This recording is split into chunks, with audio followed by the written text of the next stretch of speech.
Welcome to this episode of Inside Tulsa Athletics. On our show today, we will feature two special guests from the Oklahoma Secondary School Activities Association office, Mike Whaley, the Associate Executive Director, and Grant Gower, Assistant Director. We'll also feature the wrestling programs from Edison, Will Rogers, and McLain. Mick Wilson, the Executive Director of Athletics for the TPS, will update us on our area basketball tournaments. We had a great weekend last weekend. Stay tuned, and we'll be right back with Mike Whaley from the OSSAA.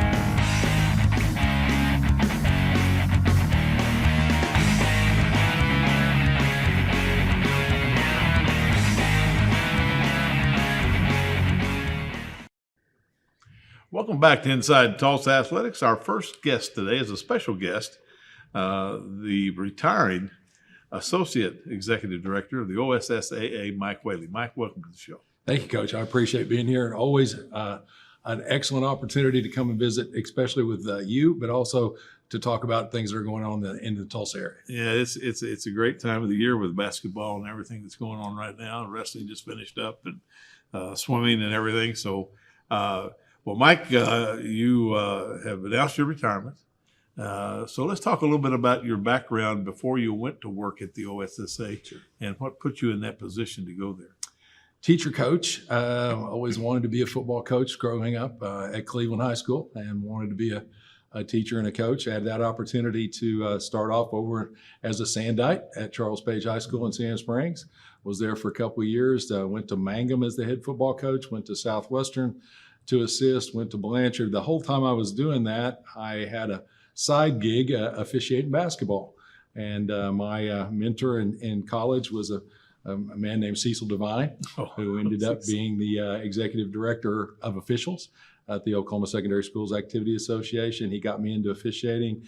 The job opened up as the director there in 2009, and that was my foot in the door at the Activity Association. Did the director of officials gig for 8 years, and then switched over to being the football administrator and the track administrator. Well, Cecil was an old friend of mine. He was the baseball coach at Southwestern when I was the baseball coach at Cameron. And we had some tremendous battles, I can imagine. There was only one thing that we did at Southwestern every Sunday morning, was to wake up and look at the newspapers and see who beat Cameron. That was the only thing we had to do. I can imagine. You betcha. As you got into the association and the years that you've worked there, obviously you've seen a lot of changes. How has that education-based athletics program changed? Well, I think one of the things that's been extremely prevalent in our society today is that we're getting away from team things and going to me things. And I think high school activities has always been a team thing. It's been an opportunity for children to get together, diverse children from different backgrounds. I think that was always the unifying spot of activities, athletics, band, speech, drama. Mm-hmm. It didn't make any difference what your background was. When we started the play, when we started the performance, when we started the game, we were all on the same team. And so I think education-based activities has tried to strengthen that over the years. I hope that we're continuing to keep that as a forefront of what's going on, because I do think we are at a place in society today where if we don't get together as a team, the individuals tearing us apart will end up to the demise of all of us. I think the me and I thing is the worst thing that's happened over the last 10 years. I think it's just, and we've gone even more so now, even in lower grades with everything. Sure. You know, it's a shame. So what do you think in say the last 10 years?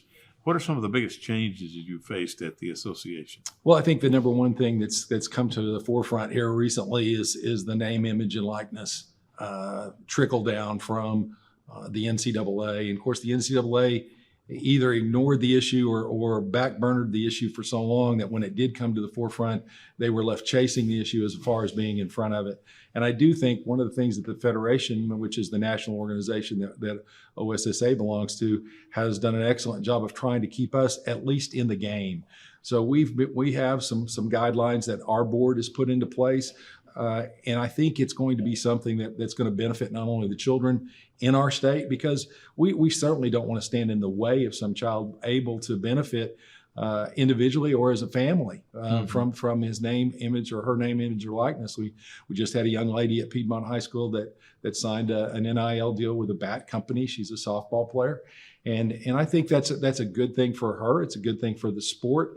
What we need to do as an association, and what the members have charged us with, is making sure that those things don't conflict with the rules and regs that we already have. And as you know, the number one rule and reg everybody's worried about is the recruiting rule. I mean, and so we will monitor and try to have some guidelines in place that help the membership know what's going on NIL-wise, allow them to benefit their children in their school, but also keep hopefully the integrity of the recruiting rule in place. I hope it does, Mike. I spent 22 years as a college athletic director, and as I've watched the last 3 or 4 years with the NIL and the portal and all that, it's running college athletics, I think. And I was telling coaches earlier today, if you really want to see somebody go off, just tell Pat Jones about the NIL. Yeah, there's been a few of those moments listening on the radio that I actually had to turn it down a little bit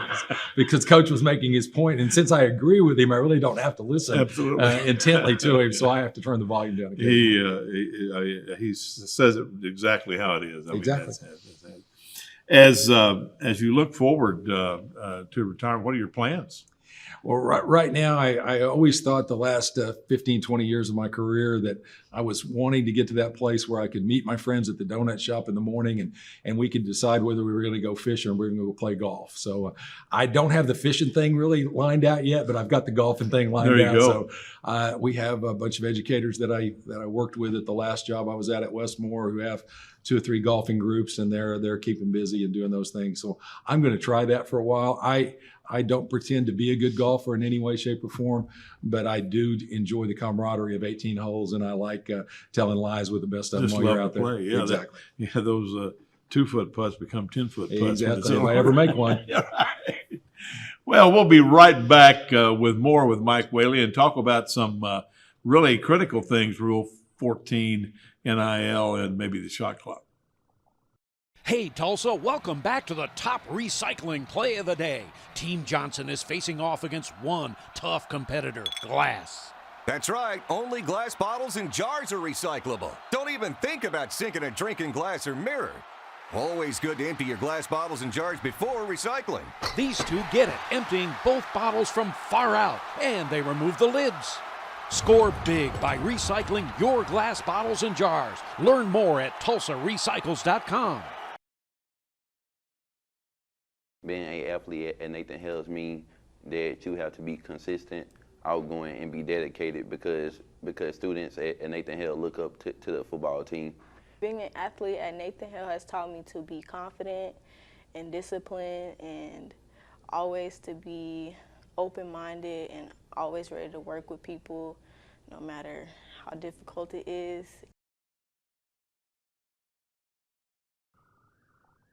Welcome back as we continue with Mike Whaley, the retiring Associate Executive Director of the OSSAA. And Mike, a lot of big things still out there for our coaches and our student athletes to deal with, the principals at the schools. One is Rule 14. Can you explain Rule 14?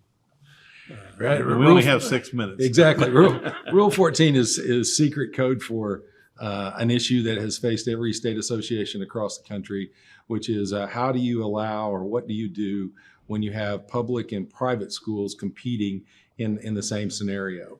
And there isn't any magic set of rules and guidelines. There are 50 different states and there's 50 different ways to do it.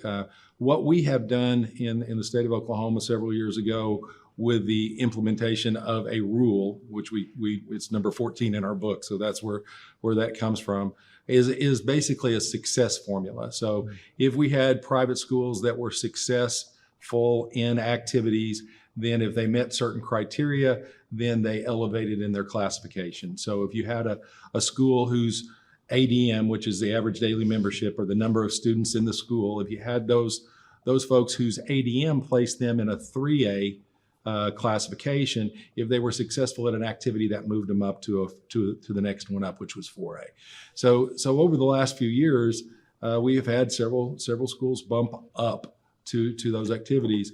We examine that rule periodically, and it was the suggestion of the committee this time to maybe look at a separation type rule. So a separation rule would be when you got to the playoffs, instead of having everybody in the same brackets, you separated out those folks that qualified under the Rule 14 or the private schools.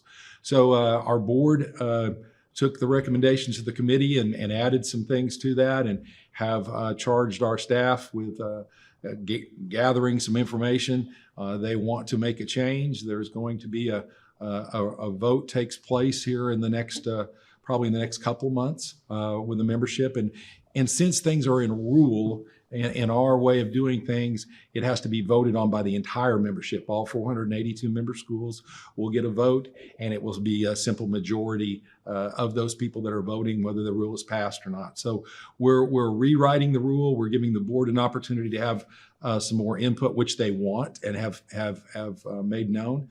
So at the next board meeting, which is March the 22nd, they will re-examine the rule again. If they should approve it, the ballot, the way it appears, it could go out to the membership for a vote as quickly as the next week. And then when would that take effect?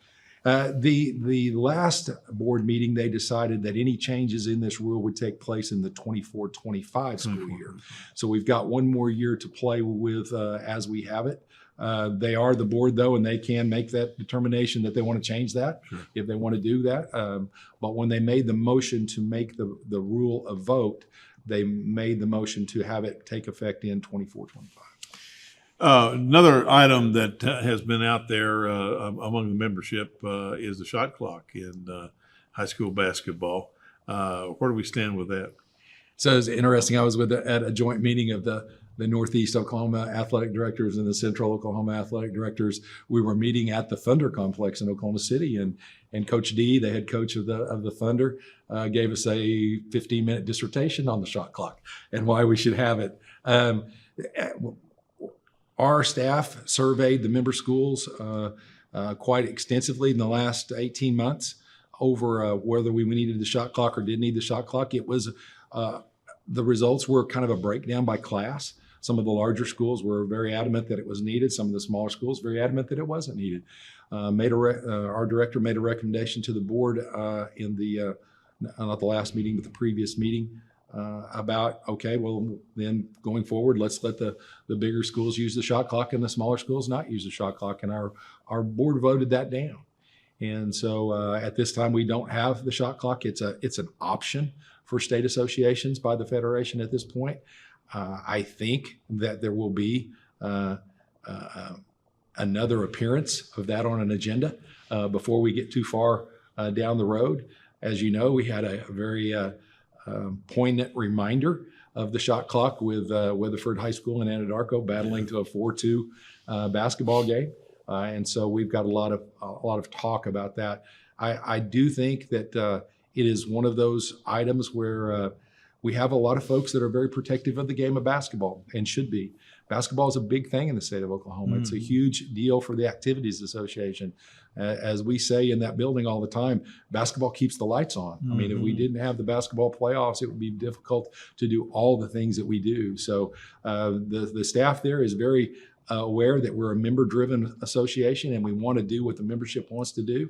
I do think that the shot clock has some good pluses and minuses to it. But I do think also it's one of those things where the membership needs to drive that to what they want it to be. I agree. One of the things one of the coaches mentioned was that investing with their student athletes as they go on to college, that was the biggest transition for them to learn the game all over with the shot clock. Right. As a basketball official for many years, and I did call some small college. In fact, I worked for you out at Northeastern a couple times, way back in the day when we were both way back. But it's a difficult part for the officials who bounce back and forth between high school and college games to know what to do with the shot clock and what not to do with the shot clock. So I would say it's a challenge for our officials. I do think they're up to it, but I also think it's another thing that would be very challenging. And for those people who keep the shot clock on the bench. Well, one of the things that you and I know that's different in football, we do have a shot clock. Technically, Exactly. We have a play clock, Right. but the official tells the timer exactly when to start the clock and not. That knowledge does not take place by the official in the basketball game. It takes place by the person running the clock. And that would be one of the downsides, I think, at the high school level. And I think the correct term is to be very challenging. It would be very. Well, Mike, congratulations on a great career. Thank you, It's Coach. been our pleasure to work with you and everything. And when you get back over this way, we'll bring your clubs and we'll be able to play. I will, Coach. I appreciate it. Thanks, you. Mike. Thanks for having me. We'll be right back after these messages. Hey, Tulsa, welcome back to the top recycling play of the day. Team Johnson is looking to defend their title against aluminum and steel cans. Bob, most people think of the kitchen for this opponent, but aluminum and steel cans, like empty shaving cream cans, also play extremely well in bathrooms all over Tulsa. That was nothing but bin, Bob. Wow, right into the bin. Team Johnson has buttoned up another win. Score big by recycling your aluminum and steel cans. Learn more at TulsaRecycles.com. Being an athlete at Booker T. Washington has taught me to carry myself with class as an athlete, student, and friend, and to have responsibility on and off the field, and that it's the littlest things that will make all the difference in the long run. Being an athlete at Memorial High School has taught me to be a better person, because when you play sports, attitude is the main thing you have to deal with, not just your own, but other people's. It also teaches you to be the bigger person.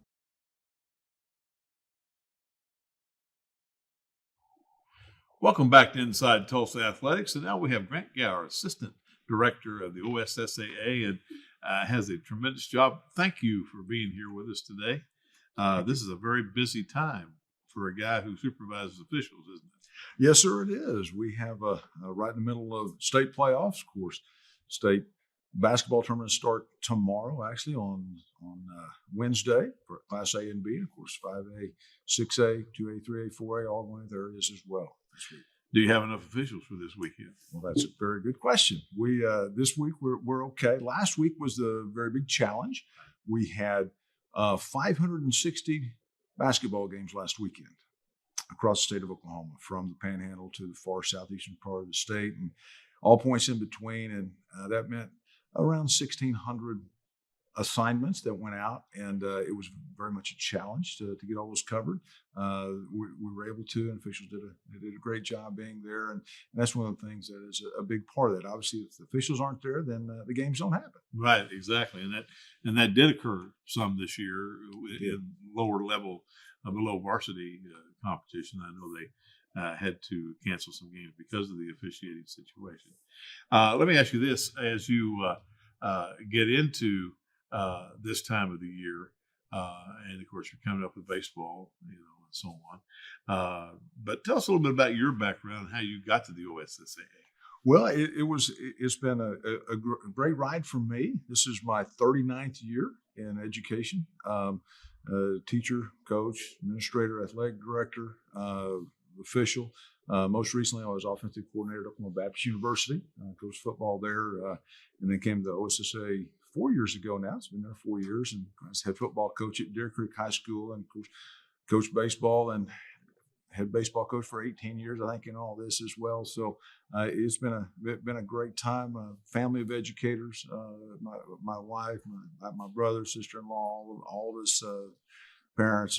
We've invested in education in Oklahoma for literally our entire lives. So it's very important to us, obviously, everything that goes into education and activities. That's neat. That's kind of how our family, when we have Christmas or Thanksgiving, somebody says, "Hey, Coach," 5 people turned around. That's exactly it.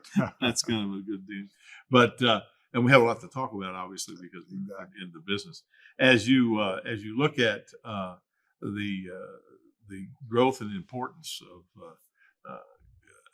education-based athletics in Oklahoma, especially since the pandemic and everything that we've got people back together again for the first time and so on. Your challenge now to be able to provide and look for capable officials. Tell me the process, how you go through that to become an official in Oklahoma. It is a process. The first thing that anyone is interested in becoming an official, they can go to our website at OSSAA.com. And on there's a tab that says officials. You can go on there and click on that, and it'll take you through the entire registration process of whatever activity you're interested in, whether that's basketball, football, baseball, wrestling, anything that we offer as an activity. You can go there and register. It's $62 per activity per sport, and then $15 for each additional one. And so the testing goes along with that. That's part of that. Of course, we send all the rule books, the case books, and all the testing that occurs online with all that. So that's kind of the best way, OSSAA.com, to go there. Then there's also all kinds of local associations that help with the training aspect of that. Again, in all activities, all sports, whether that's basketball, football, baseball, softball, all of those. So that's kind of the next part of that. It's not, hopefully, it's not you register and you're on a court or a mat or a field the next day. Unfortunately, it almost has become that way in some instances. They're trying to provide some of that training prior to that, and that's where our local associations do a great job of that, of providing some of that assistance. I know we have some here in the Tulsa area that do a good job of their training, GTOA and the Oklahoma Official Northeast Oklahoma, and some of those, and I think that's important. Where or how, or maybe you don't know, how do you get in touch with those local organizations to get involved with them? And as you mentioned, right here in Tulsa, there are some great associations that are very influential in that. One of the things that we also try to do is that trying to connect officials once they register with those associations. Okay, so good. If they're in maybe Lawton, then try to get them in connection with that association there in this sport or that sport. So that's one of the things, because I would get that question a lot. Okay, I've registered. What do I do now? And so that's the next part of that, is getting them in contact with those local associations to get them on a field or on a court or on a mat. As you look at the future, are you optimistic that you're going to be able to recruit more officials? I'm the eternal optimist. It's always glass half full. We're making strides to go that direction. As you mentioned, the pandemic, that really took a heavy toll in so many facets of our way of life here in America. But in the officiating world, it really took a devastating toll, because there were many that were advanced in age of officials that were contemplating getting out anyway. And so when the pandemic hit, there were many that said, okay, I think I'm going to step back from that. And so when things kind of, I don't know if normal is the word or not, but when it did kind of resume somewhat, many did not come back. And so trying to replace those has been the challenge. And obviously we're looking at all kinds of efforts to try to do that. I think that's one of the great challenges too. What I've seen over the years, having been in college business and come back to high school business the last 10 years, was that where we were missing was that mid-range age. We had the young ones and we had the old ones, but we had those in there, the 30 to 45 years old with some experience to get up and down the court or the field, weren't there. And we missed a class in there, it looked like. Spot on. And I think that's a lot of that, because I think many in that particular age have a lot of other obligations, whether it's work, family, different things like that. And it is a calling to be an official, because of the things that you go through on a nightly basis. And that's something that literally anyone can do to help officials, is to not be that person in the third row, to not be that person that is going to get on them. That will bring back more officials in the long run, is your behavior in the stands. Exactly. Well, give us that one more time, how they can get in touch with your office and become an official. It's at OSSAA.com. You can go there and click on the officials tab and have all the instructions on how to register and get you signed up. Fantastic. Well, Grant, thank you for being here today, and good luck for these next 2 weekends to get these basketball tournaments. It's a great time of year. Thanks for having us. We'll be right back with Mick Wilson, the Executive Director of Tulsa Public Schools, to talk about our basketball programs. Hey, Tulsa, we have a crushing recycle play of the day for you. Team Johnson versus paper and cardboard. They're starting off slow today, probably trying to figure out what to do with those styrofoam plates, since they're not recyclable. There's the big play we were waiting for. Boom! Completely empty cardboard boxes dunked in the cart. Score big by recycling your cardboard and paper. Learn more at TulsaRecycles.com.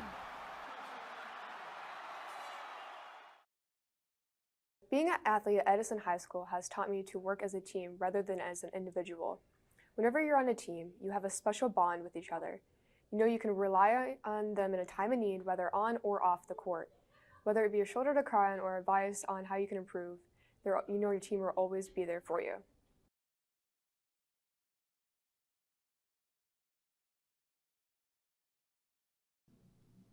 Welcome back to Inside Tulsa Athletics. Now we have the Executive Director of Athletics for the Tulsa Public Schools, Mick Wilson. Mick, well, we had a great weekend in basketball. We had an absolutely outstanding weekend, and I tell you, I know back when you and I used to talk about this week going into state tournament time and getting ready to see who our qualifiers are, we would count how many teams we still have live, and out of 18 possible teams, we still have 9 playing with a chance to go to the state tournament. So I think we're sitting in good shape, and our coaches are excited, the kids are excited, and so it's going to be a good weekend. Well, I think so. A couple of surprises.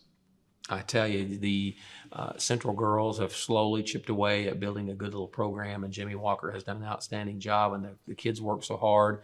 In the same way on the boys' side, the Central boys struggled at times throughout the season, but have really put together a nice run here at the end and are playing really well. McLain boys are right there. Of course, Randy always does an outstanding job, and the kids have that tradition going back to Coach Pegues. So those guys may be a surprise to some, but not necessarily to us because of strength of schedule and the tradition there that those kids play with. I think that's the thing that people always don't put into account is that they're playing 5 and 5As all the time, and which is the level up. And when they get into the 4A, 3A level, it's not quite the same. It really pays dividends. You know, even when you start scouting for the tournament champions, you always look at strength of schedule for a lot of potential schools. And you're right, going into the playoffs when our guys have played the level of competition. And in some cases, a few of those schools have even played 6A folks. You know, McLain played Broken Arrow this year. So when you play those people, it does nothing but make you better. You may take some lumps and some tail kickings, but you're going to bounce back and be ready to play. And in the case of our schools, we're always ready for that. So again, I'm not surprised, but some others may be. Could be. Both Booker T's in. Both Booker T teams are qualified and are going to be there. If the Booker T girls, obviously, if they win, they're in. The Booker T boys have got a little bit meat left on the bone to get through and try to get there, but I think they'll have a good shot. Obviously, this first game matchup against Union will be a tough one. Union's the same way. They've been kind of down, but they're playing really, really well here late. So I think that'll be a great game for us. On our side, the sad part of the 5A boys is we've got Hale and Memorial play for the win and end game. But either one of those schools, whoever ends up dropping that game, will have a very competitive game the next round, possibly that could get in. So Edison, again, the Edison boys playing really, really well. I've told multiple people this. I think right now, if I had to pick a hottest team we have in the district, I would say the Edison boys are playing really, really well. Michael's done a great job with those kids. And I know he's probably had more talented teams in the past, but I will say this is one of the better teams I've seen. They play really well together. They shoot the ball really well. They share the ball, and they defend you. So I think they're going to be hard out. I think that'll be a tough out. Well, it'd be excited to have 3 in the 5A bracket. It's been a long time since Tulsa Public has done that. I tell you, Gil, through all that, we weren't able to pull that off. So if we can get that pulled off this year, I'll be really proud of them. And it's been a long time since we've had that. And I know a lot of our administrative folks, not only at the building level, but at the district level, are excited about that opportunity. You bet. Rogers girls. Girls, I watched them play on Saturday. I tell you, they were down most of the game, and the Pryor girls are obviously a good team. But we chipped away at it and made our free throws and got some key turnovers and rebounds and came out on top. And I tell you what, those girls play a different style. I almost call it basket brawl. They're so physical and they play so hard that they just find ways to win. Even going back to last year, there was times when they were down and I just didn't know what to think. But you can't count them out. They just play so hard and they're so physical and tough that they're able to win those close games. Well, Carlin's got that program going. What, 6 out of the last 7 conference championships and or regional championships, whatever. And that's just good for the program, I think, as they matriculate through these playoffs. Well, anything else, Big, that you need to let us know about? No, we're ready to get this basketball playoffs underway, and here in the next few days, obviously, our spring sports will be starting with soccer, baseball, slow pitch softball, and track. Everything's getting ready to kick off, and again, Edison will host their season beginning soccer tournament, but we'll have lots of baseball teams traveling and getting ready to play. So another exciting time, and as you know, we'll be watching out for our soccer. We'll have some good teams again this year. Absolutely. Keep the rain away. Absolutely. Thanks for being here, Mick. And Gil, thank you. I know you're busy, got a lot of things going on, and when we come back, we'll have Jim Harper, the head wrestling coach from Edison.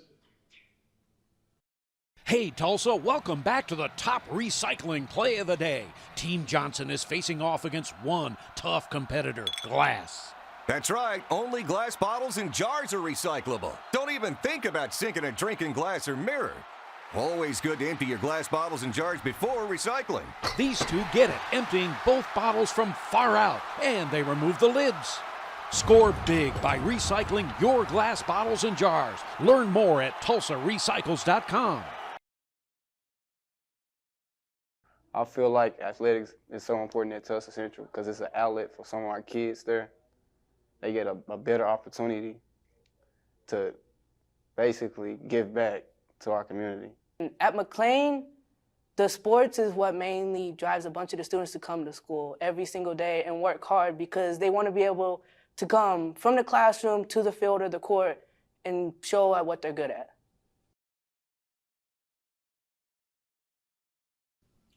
Welcome back to Inside Tulsa Athletics. I have Jim Harper, the head boys wrestling coach of the Edison Eagles. Jim, welcome to the show. Thank you. Well, you had a lot of qualifiers this year for the state tournament. We did. I had 6 this year. Underclassmen, that's the good part. 5 of them are underclassmen. So, we felt really good about it. Talk about each one of those that qualified.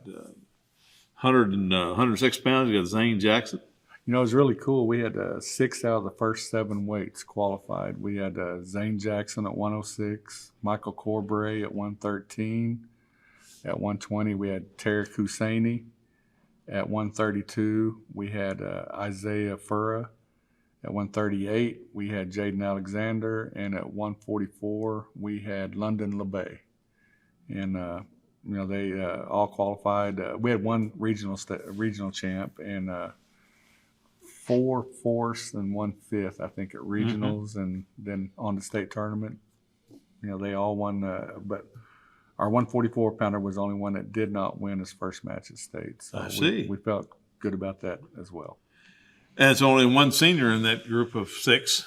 There is. All of them are sophomores and juniors coming back. So I think next year looks to be really strong. That'd be exciting. As you look at the future of the program, how are your numbers? Our numbers, we were able to fill out most of the weights this year. Well, really all the weights through most of the season. Right at the tail end of the season, we ran into a few injuries here and there, but we were never open more than 2 weights, I believe. So mostly we had a pretty full lineup. How's your junior high program? It's coming around. It's a little bit slower to develop, but it is coming around. I think we had 20 kids in there this year, about 6 girls, 7 girls, something like that. So it's growing. It went from maybe 10 to 12 the year before, so it's getting larger. How is your girls program? High school girls, I think we had 8 this year. We really had some hard knocks. We had a 3 or 4 season-ending injuries with those guys, and not necessarily wrestling related. There was 3 of them that was not wrestling related, but we weren't able to get them into regionals this year. But we do look to be stronger in the future. We have all but 1 returning next year. Oh, I see. So that'll help. As what do you think about the level of girls wrestling in the state? It's getting stronger. I think it's growing really rapidly. It's at the state tournament. They had 2 matches this year. They participated the same time the boys did, And I think they combine 2A and 3A and 4A, or 3A, 4A, and then 5A and 6A together. I hear there's the talk out there about breaking the girls out to a separate location. You know, that you would have to have separate coaches then for the boys and the girls, and unless they were at different times. But, you know, it's growing so much that I think in the future they're going to have to. Mm-hmm.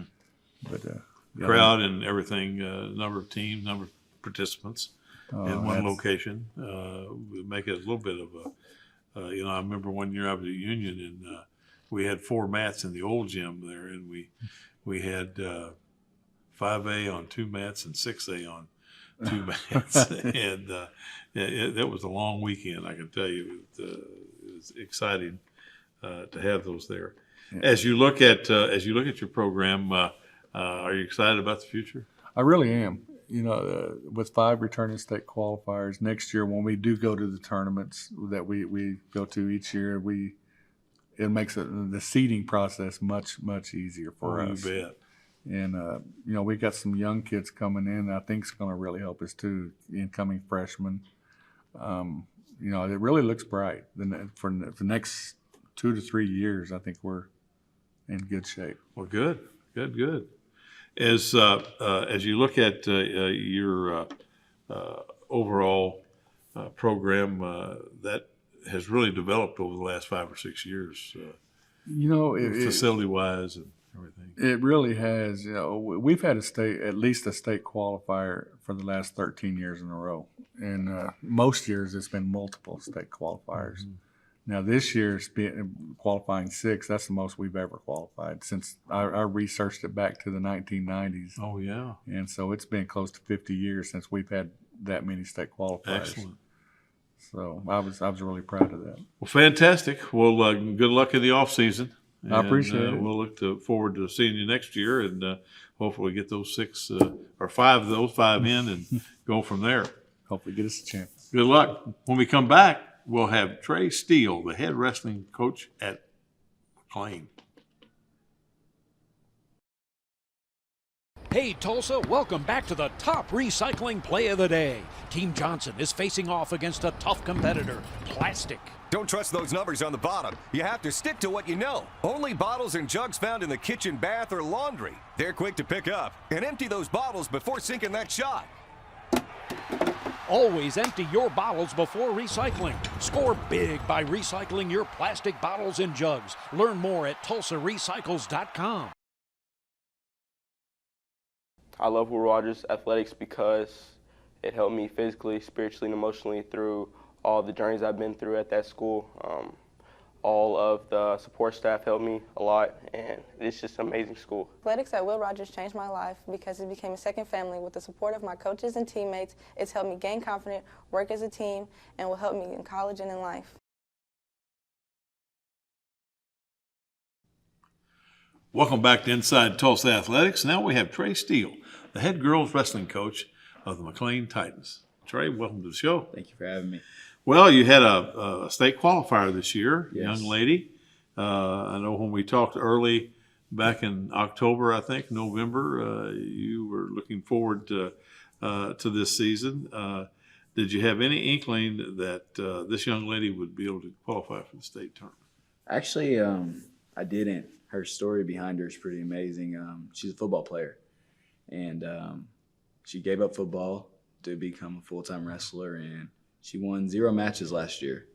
And so I knew I was going to have trouble building the girls program. And we had 1 girl wrestler last year, and now we had 8 this year. Excellent. So just the numbers really caught me off guard. More girls wanting to come. We won 2 out of 4 tournaments this year. And so I think with us winning a little bit, more girls started to come. Oh, yeah. Thinking, hey, if they can do that, I can do that. So it's definitely growing. You know, girls wrestling is the fastest growing sport right now.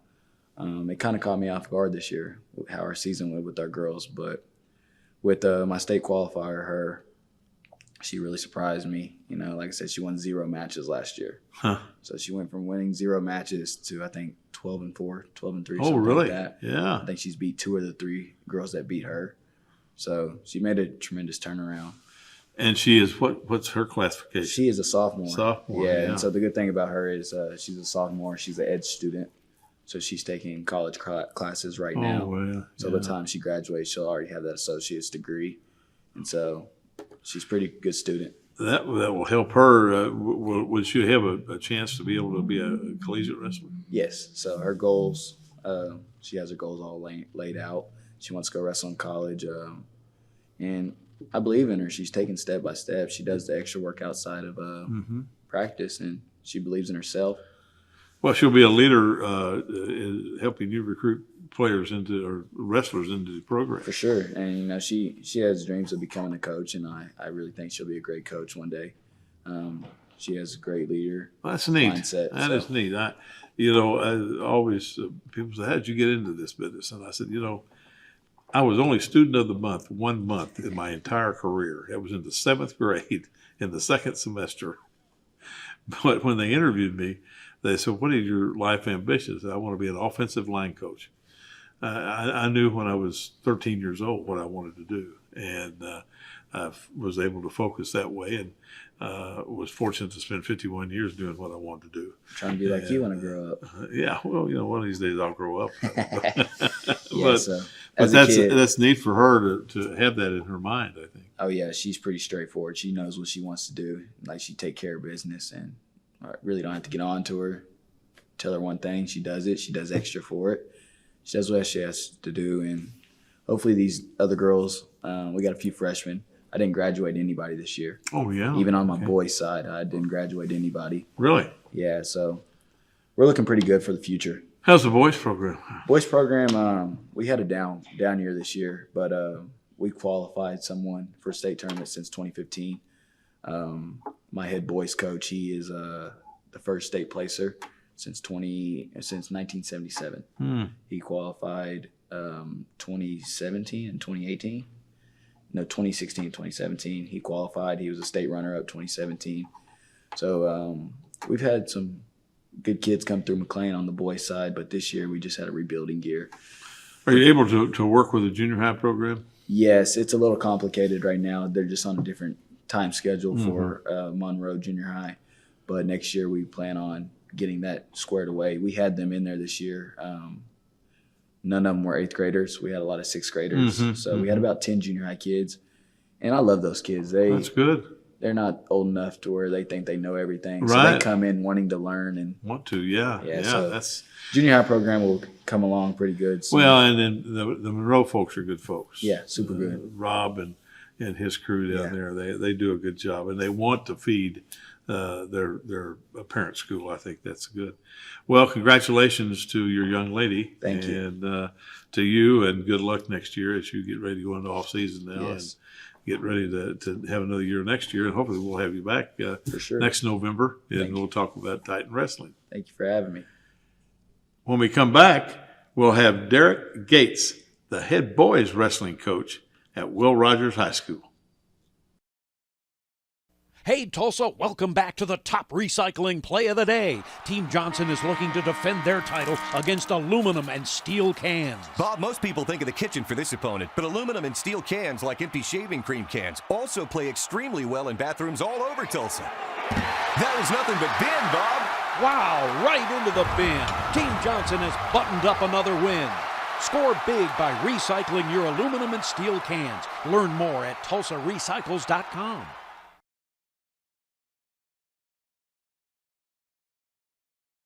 Being an athlete at Edison High School has taught me to work as a team rather than as an individual. Whenever you're on a team, you have a special bond with each other. You know you can rely on them in a time of need, whether on or off the court. Whether it be a shoulder to cry on or advice on how you can improve, you know your team will always be there for you.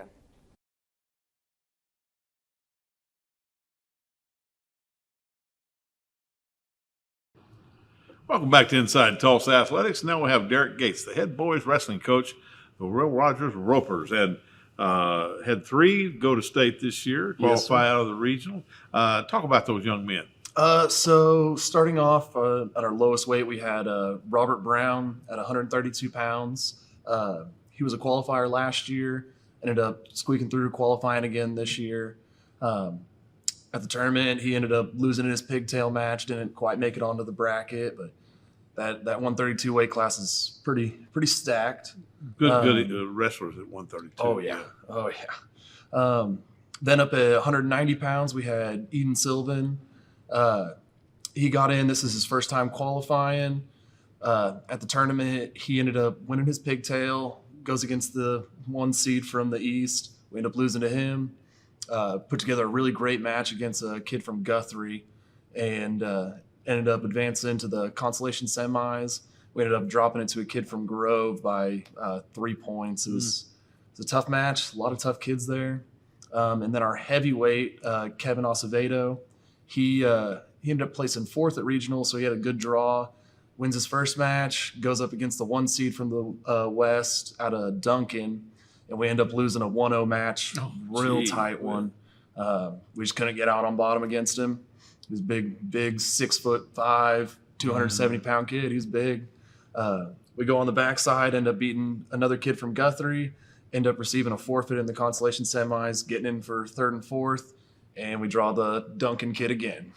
We wrestled him a little bit tougher this time, ended up losing 3-1 against him. It was a tight battle all the way through. Well, he wrestled well, though. I mean, to get to that stage. He put together some great matches. How did you like the tournament over in Oklahoma City? Well, it's exciting. I mean, that atmosphere, I mean, if you've never seen it before, it's something unlike anything you've ever seen. There's 10 mats, wall to wall, thousands of people from 3A to 6A, and then we got girls wrestling there too, and it's loud, awesome, and it's a lot of fun. It is. It's if you've not ever been to one, and of course, this weekend we've got the Big 12 coming, and then in 2 weeks we have the national championship coming.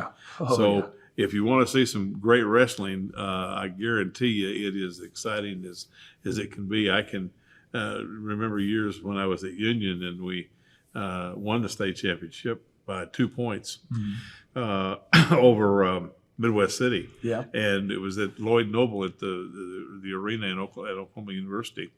And we were wrestling East Central, and we were the kid that we had never beaten in the heavyweight match. And Midwest City was here. We were in this pie shape. East Central was there. And our kid beats him 11-5. And that gives us the state championship. Oh, that's awesome. And Midwest City just filtered out. That's who we beat by 1 point. But it is an exciting time for those kids to have that. Well, as you look, all these kids are underclassmen, juniors. Yep. How does that help build your program for next year? I mean, it puts us in a great spot. At the regional tournament between the boys and girls team, we had 1 senior total. So we're bringing back everyone, great leaders, everyone, they know the system. We're going to be put in a really great spot. We got a lot of young kids. We got a lot of sophomores and freshmen that we're filling in places in the lineup. So everyone's coming back. We got those 3 qualifiers that are leading the way. And how's your junior high program? It's going solid. We had about 30 kids in there between boys and girls here this last year, probably around 7 or 8 8th graders, mainly a lot of 7th and 6th graders, though. And that's key. I think a lot of people don't realize that wrestling evolving over the years, they usually start in the 1st grade. And like wrestle, as soon as you can walk, you're wrestling. Wrestle all the way through, you bet. And it's different when you have a kid that comes in later in school, and all of a sudden you got to learn, because there's certain things you have to learn. We put the wrestling program when I was at Collegeville High School. I was the head coach, and we had kids that never wrestled before, and they would reach back and don't reach back, do all those kinds of things. And I remember one thing I thought was one of the greatest coaching techniques that I always heard from wrestling coaches was get up. Well, you think I'm not trying to get up, but it's for us. It's just stand up. It's not stand that hard. up. Just Please. stand up. Yeah, stand up. Well, as you look at the future in 5A, are you excited about your chances next year? Oh yeah, absolutely. 5A this year was really wide open. Collinsville, they had some people move out. They had a lot of their really good kids graduate, and so they're starting to be back in line with everyone, so it's not super top heavy. And it's looking like that for the future. We're redistricting this next year, so we should be put in a pretty good spot in our districts too. Good. But I mean, we got teams like the Coetas, Carl Alberts, Sure. The Shawnees, the Collinsville is still always going to be tough, but it's not going to be so top heavy. It's going to be a lot more competitive for everyone. Good. Well, good luck as you go into the off season now. Yep. And get those kids ready for next year. Yep, we're going to get after it. Thanks for being here. And when we come back, we'll have Daniel Smith, who's the head girls wrestling coach at Will Rogers High School. Hey, Tulsa, welcome back to the top recycling play of the day. Team Johnson is looking to defend their title against aluminum and steel cans. Bob, most people think of the kitchen for this opponent, but aluminum and steel cans, like empty shaving cream cans, also play extremely well in bathrooms all over Tulsa. That was nothing but bin, Bob. Wow, right into the bin. Team Johnson has buttoned up another win. Score big by recycling your aluminum and steel cans. Learn more at TulsaRecycles.com. Being an athlete at Nathan Hales means that you have to be consistent, outgoing, and be dedicated because students at Nathan Hale look up to the football team. Being an athlete at Nathan Hale has taught me to be confident and disciplined and always to be open-minded and always ready to work with people no matter how difficult it is. Welcome back to Inside Tulsa Athletics. Our last segment today, Daniel Smith, the head girls wrestling coach of Will Rogers. And Daniel had 2 qualifiers this year for the state tournament. Yes, sir. Tell us about those 2 young ladies. Well, my first one's Cadence Brown. She was our 110-pounder. She was the one I brought at the beginning of the year. And I remember that. Her goal was to make it to state this year. Her brother was a qualifier last year and was a qualifier again this year. And she wanted to join the competitive spirit in the house and do that. So that was our goal, and took 5th at our East Regional. Had good success in her first match, wrestled a tough girl from Enid, ended up winning that one. And then she ran into the number 1 seed from Union, which was a tough one there. Mm-hmm. And then we wrestled the number 2 seed from Moore right after that. So we left the tournament pretty soon, but going in, we got to the tournament, which was our goal, and then she wanted to win a match at the tournament. So she did that. She got those. Good. So well, she's building on that. Yep. So she's building, and she's a junior. So next year now she wants to place. And both your qualifiers are underclassmen. Yep. And then my other, Janae Wise, she's our 145-pounder, first-year wrestler, and she took 5th at regionals as well. And then she lost that pigtail match going in. But first-year wrestler, tremendous heart, tremendous spirit, and she's ready to go for a junior year. And a lot of people ask me about the mentality of that, and because girls wrestling is a relatively new sport in Oklahoma. Here's a girl that has never wrestled before. What's her motivation? Why did she want to do that? Janae, she's tough. She's been in boxing before and different stuff like that. She's a softball player as well, so she just wants to be highly competitive, be aggressive, and boy, she had a good little double leg on her. So yeah, good, excellent. As you look at the future, where does your program, you think, for the future stand? Fantastic. I feel we got a lot of sophomores, juniors that will push into that mold. So a lot of juniors and seniors next year will be real young. Have a freshman, Danny Gomez. She was 190 pounds. She took 6th at regionals, so first-year wrestler for her as well. We almost got into state. We lost to McLain there, but I look forward for her to come back with that hunger and passion as well. So sure, we got a good group of girls, finished with 8 girls, so moving in the right direction. How's your junior high program? Junior high is really good, about 30 kids total, a lot of 6th and 7th graders, so we're not going to have a lot of 8th graders, but that's okay because we got a big junior and senior class. Mm-hmm. So when those 7th and 6th graders come into high school, it'll be at a good time. Is there any work or movement to get the grades lower than that involved in wrestling? That is a good question. That's always something that we're trying to look into different clubs and try to pull from different areas to get more interest. I know my experience and background has always been that you start in the 1st grade. Yeah. You don't start in the 7th grade. Right. Yeah. that makes a heck of a lot of difference. As you look at girls wrestling in the state of Oklahoma, where would you say that overall the talent level is? It's there. You got your girl from Choctaw who just won the 4-time, making national news there. So I think as it keeps evolving, we're going to get more and more girls. And from last year's state tournament to this year's state tournament, it's the talent's there, the numbers are there, and it's growing in a great direction. Heard they're possibly talking about splitting regionals for girls, which that would be phenomenal. I think standalone would be important. Definitely. Yeah. And I think it's growing in that direction where they're needing to have more. Right. Which Well, is good. yeah. If you had the crowd and the interest and so on. Yes. Do you know how many schools in 5A have girls program? Not off the top of my head, I don't. But I know it's pretty much everyone has at least one or two.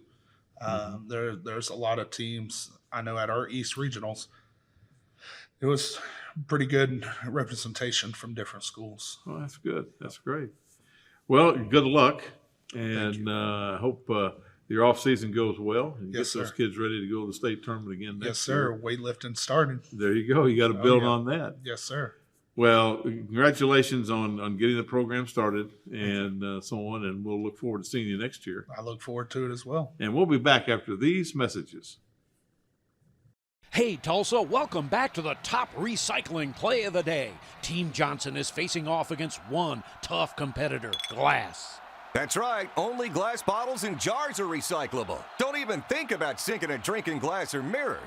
Always good to empty your glass bottles and jars before recycling. These two get it, emptying both bottles from far out, and they remove the lids. Score big by recycling your glass bottles and jars. Learn more at TulsaRecycles.com. Being an athlete at Booker T. Washington has taught me to carry myself with class as an athlete, student, and friend, and to have responsibility on and off the field, and that it's the littlest things that will make all the difference in the long run. Being an athlete at Memorial High School has taught me to be a better person, because when you play sports, attitude is the main thing you have to deal with, not just your own, but other people's. It also teaches you to be the bigger person. We hope you enjoyed today's show featuring the wrestling programs from McLain, Rogers, Edison. Mick Wilson, the executive director of the athletics department here at TPS, also gave us an update on the basketball teams that qualified for this week's area basketball tournaments. We had Mike Whaley, the executive director, retiring this year from the OSSAA, and Grant Gower from the OSSAA as an assistant director to discuss the NIL guidelines, Rule 14, and officiating in the state that affects all programs. We want to congratulate Mike Whaley on his retirement from the OSSAA in this coming June. Job well done, Mike. Due to spring break, we'll see you next week when we will discuss the state basketball tournament and we'll bring you up to date on the latest news on spring sports in Tulsa Public Schools.